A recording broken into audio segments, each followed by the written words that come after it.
Hi Dave, I'm Kim. I'm going to interview you today just to find out about what your beliefs are, really. All right. About life after death, anything like that. Oh yeah, I believe in that stuff, yeah. Okay, what do you believe about it? Well, I believe when you die, you don't leave the planet, you're like an energy force that sort of lingers after, this is just a shell, if you like. There's like an energy force that floats around the universe and we're part of that. Do you think that that's an eternal energy force that floats around the universe, or kind of where did you sort of get that? Yeah, it's eternal energy force. You can't destroy energy, it's there all the time. So where do you believe that energy force comes from? Space. Where in space does it come from? Everywhere in space. It's like just sort of the energy of space is like something you can't see, but it's electrical. It's like a sort of scientific fact that sort of, so there's loads of bands of energy floating. It's like when it comes to this planet, it's like radiation. So you believe that sort of radiation, the energy is created sort of particles, it's created the whole universe is electric, it's a force that just is there. You can't see it, but we can start proving it now. Okay, so do you believe that the universe was created, or is it? No, I don't think anyone created the universe. It just sort of happened by accident, really. And what caused that accident to happen, do you think? Science. Science. What in science? So I'm going to push you on that a little bit more, just to see where you think that, because science is kind of like the study of knowledge, isn't it? Kind of. So what was it that you think that may have started the universe in? It's beyond my intellect. It's like befuddling. I can't work it out. It's big. It's all right. Yeah. So do you believe that the universe had a beginning then? Probably. Yeah. Do you believe in the Big Bang, for example? A bit before my time. So science, one of the things that science has proven, isn't it, is that the Big Bang sort of happened and sort of started everything off. Yeah. Bingo, Bob's your uncle, there's the world. Where do you think you came from, though? Because energy doesn't sort of, if we were to sort of look around us today, energy doesn't kind of... Babtown Airfield I come from. Pardon? Babtown Airfield I come from. It's a farm up the road. Oh, right, okay. What's all that about then? I live there. That's where I live. Okay. So when you think about energy... Because if we were looking around today, energy doesn't just suddenly form into a human being or into an animal. So how do you think you got here? Human interference. But there would have had to have been a human to have started that. Yes, no? Yeah. Yeah? Okay. So where do you think the first human came from? This is like the chicken and egg scenario, isn't it? Do you have any beliefs about where the first human... I've got no opinions on the matter. Okay, so thinking about the universe then, so obviously the universe had a beginning. Science has proven that, and you said that you're interested in science, and science kind of started everything off. So we know that science has proven that there was a beginning to this universe. Who do you think was the start of that then? Oh, Sid Vicious. Sid Vicious. Yeah. Punk. Yeah. Not Nancy. You can make up anything for that. It sort of depends on what your own beliefs are. Yeah. So do you have any beliefs about that then? What actually started that up? No, not really. No. Doesn't. Do you ever think about that? Very little. Okay. I'm not ignorant, but it's just not sort of something that sort of comes into everyday sort of conversation, really.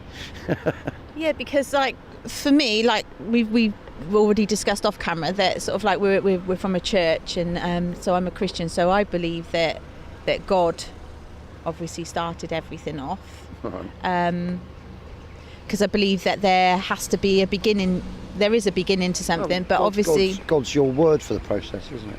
Yeah. So what would be your word for the process then? Just energy? Yeah, science. It's Science. Just like space stuff. Space stuff. So would you believe then maybe aliens started? Not necessarily, no. Just science and just some energy out there, floating around one day. Spark of life. Yeah. Spark of life. Yeah. Okay.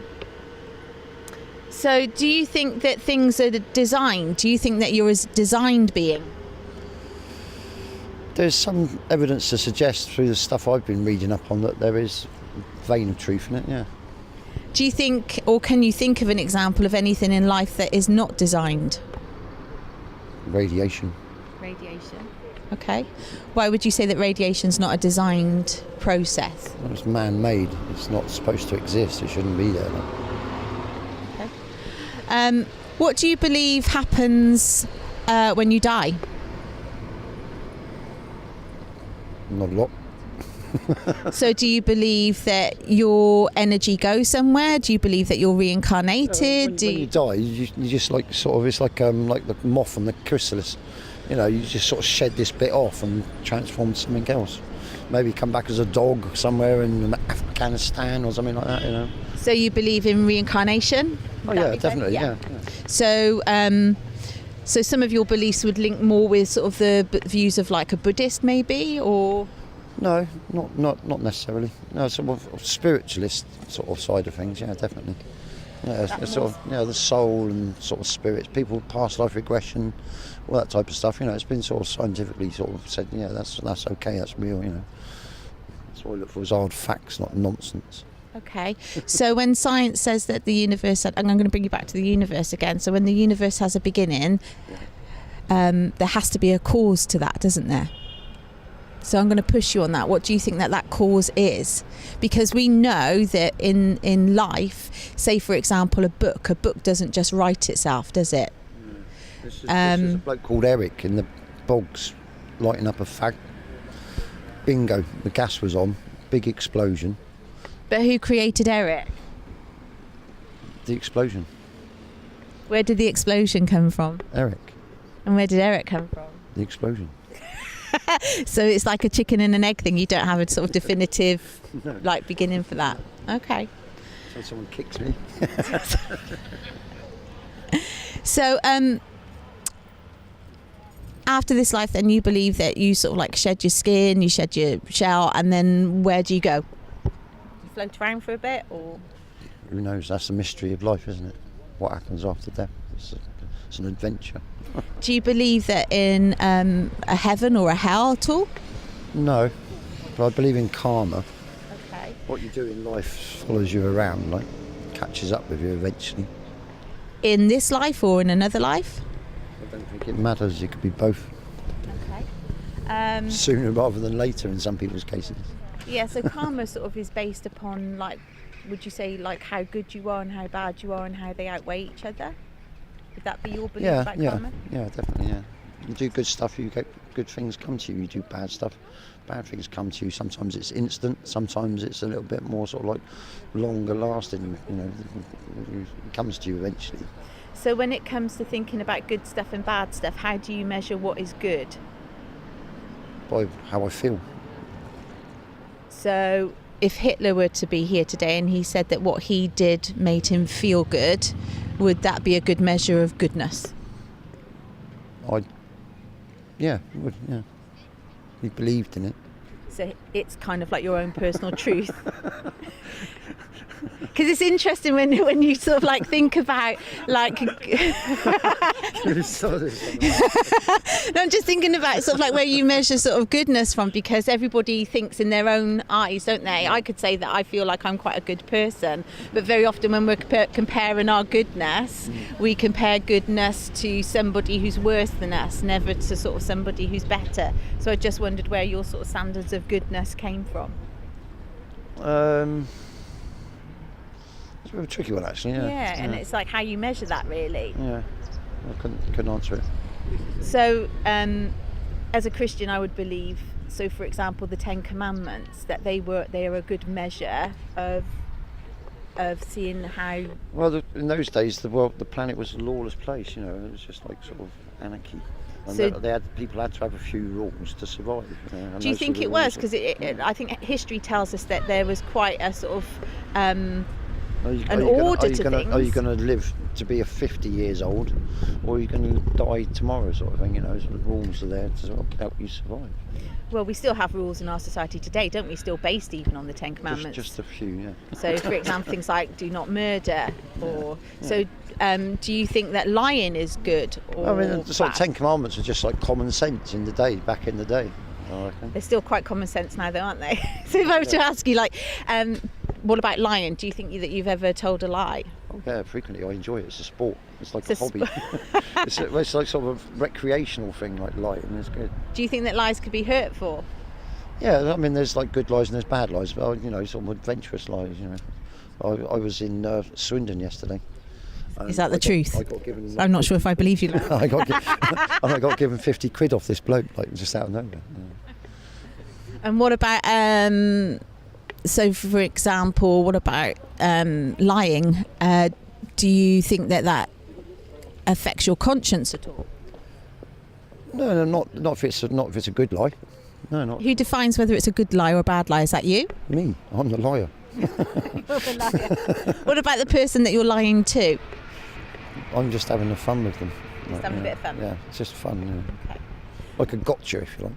So to you, it could be sort of a bit of comedy. Yeah. Well, if I have any sort of friends, they're usually quite intelligent and know what I'm playing at, so they just.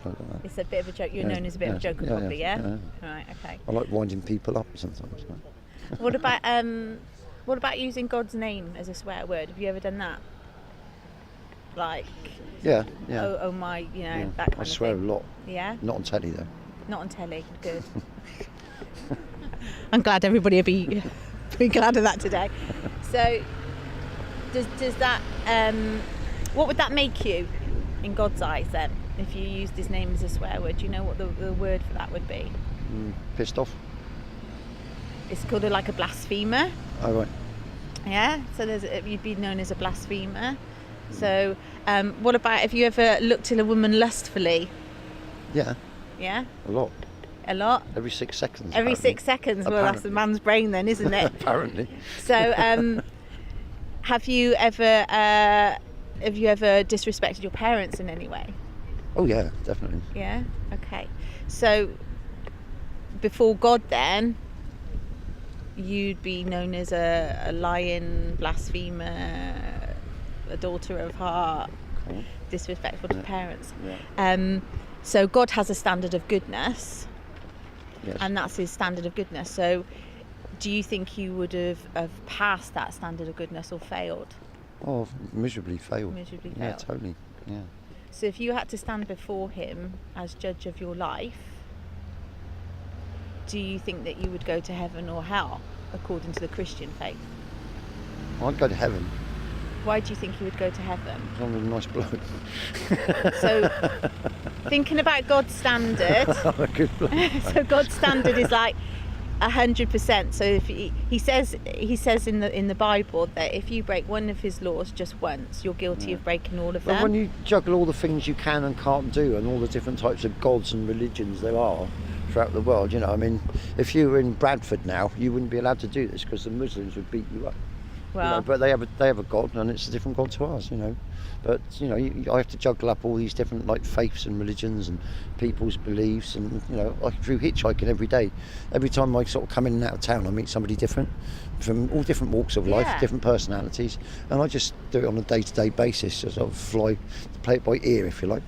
so but if you were standing before God today, though, and do you think He would judge you as good, according to His law? Well, I'd be amazed. Yeah, I think I would be amazed as well. Like I've told I would lies. be gobsmacked. Yeah. It'd be good. So It'd be like meeting Michael Jackson, wouldn't it? if you were judged guilty, then the Bible talks about that being that when you would die, you would go to hell. How does that make you feel? Would that bother you? No, because everybody does it. I'm going to go where the crowd is. You're going to be on your Todd in heaven, like I'm going to be like with the Well, mob, like having a The love Bible party, actually talks about hell as being a place of being alone. It talks about it being a place of darkness. It talks about it being a place of weeping. Anywhere where you crying can have a and pain. fag and a beer, I'm going to be happy with. Well, I don't think they'd be in there. I think that's Well, a misconception that people have. Well, yeah, because heaven would be boring, wouldn't it? I think. I think don't it'd be know, a do pretty you think? boring. Yeah, I think it'd be a pretty dull place to live in. Right. Okay. So, You wouldn't be able to do anything. I'd go mad. what research have you based that on? What you just told me about all the stuff you can't do. Well, There's not no, denial. I'm just not saying that denial those are involved, sort of isn't like there? the law. So like if you broke the law of the land here, you'd end up going to prison, wouldn't you? If you like speeding in your car and you I don't drive. knock somebody down or something like that, you'd end up I facing. don't believe in driving. I'm a facing what I call a radical hitchhiker, don't you? pedestrian. I'm a radical I pedestrian. don't blame you.